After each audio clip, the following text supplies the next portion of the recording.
नमस्कार दोस्तों, आज हम बात करेंगे 2 जुलाई के कुछ इंपॉर्टेंट फैक्ट्स के बारे में, जिसमें सबसे पहला फैक्ट्स है इसरो से जुड़ा। तो इसरो ने अपना PSLV C-53 मिशन लॉन्च किया है।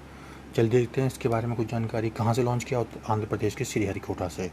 इस क्यों लॉन्च करा है? क्योंकि सिंगापुर के 3 उपग्रह कक्षा में स्थापित किए हैं और ये इसकी वाणिज्यिक शाखा new space India limited, ISRO की वाणिज्य शाखा का दूसरा समर्पित वाणिज्यिक मिशन है। तो कैसा मिशन है कि इसमें क्या करते हैं हम, दूसरे देश यानी कि NSIL ने, न्यू स्पेस इंडिया लिमिटेड ने सिंगापुर की सरकार के 3 उपग्रहों को जो है कक्षा में स्थापित कर दिया। तो उसके बदले उसको पैसे मिले, इसलिए इसे कहते हैं वाणिज्यिक मिशन, कमर्शियल मिशन। PSLV का कौन सा मिशन था? ये 55वां।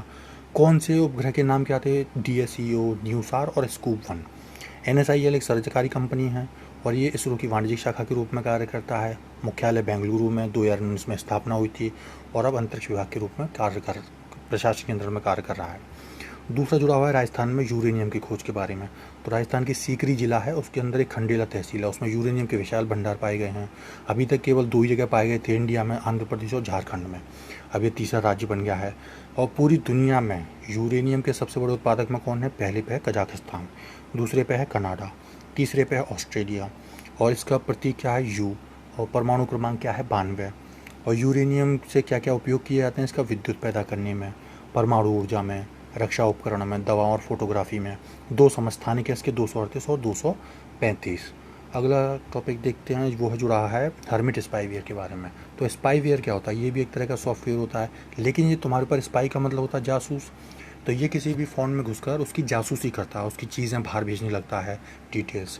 तो ये अभी एक कंपनी लुकआउट ने बताया कि स्पाईवेयर का यूज़ हुआ है और ये दोनों को प्रभावित कर सकता है कि अगर आप एंड्रॉयड भी चला रहे हैं या iOS चला रहे हैं, यानी कि एप्पल के फ़ोन और नॉर्मल फ़ोन, दोनों को प्रभावित कर सकता है। कौन कौन सी सरकारों ने इसका यूज़ किया है? सीरिया में इसका यूज़ हुआ है, कजाकिस्तान में और इटली में। और पता कब चला था? कि कजाकिस्तान में जब एक विद्रोह को कुचला गया था तब पता चला था। सीरिया के उत्तरी पूर्वी कुर्द क्षेत्र में भी इसका उपयोग किया था। इटली ने कैसे उपयोग किया? कि इसमें अपनी जो अधिकारियों के द्वारा भ्रष्टाचार विरोधी जांच के लिए उपयोग किया। ये किस तरह से डिस्ट्रीब्यूट होता है? तो एक मैसेज के रूप में डिस्ट्रीब्यूट होता है। ये क्या कहते हैं? Hermit spyware. तो हर्मिट स्पाईवेयर कर क्या सकता है कि मेलवेयर ऑडियो को रिकॉर्ड कर सकता है, कॉल लॉग को देख सकता है, संदेश, फोटो, ईमेल एकत्रित करके उनको भी दूसरी जगह भेज सकता है और ये फ़ोन कॉल को भी पुनर्निर्देशित कर सकता है, यानी कि आपकी फ़ोन कॉल को रीडायरेक्ट कर सकता है। और उसके इससे क्या होता है कि आपकी जो डिवाइस है उसके सटीक स्थान का पता चल जाता है। तो ये है। अगला टॉपिक है मानव रहित लड़ाकू विमान की पहली उड़ान। ये मानव रहित लड़ाकू विमान कहा गया, लेकिन ये एक तरह का है, ड्रोन ही है। तो अभी DRDO ने 1 जुलाई 2022 को ऑटोनॉमस फ्लाइंग टेक्नोलॉजी डेमोन्स्ट्रेटर की पहली सफल उड़ान वो संचालित की है। कहाँ की है इन्होंने? तो कर्नाटक के चित्रदुर्ग में एरोनॉटिकल टेस्ट रेंज में करी हुई है।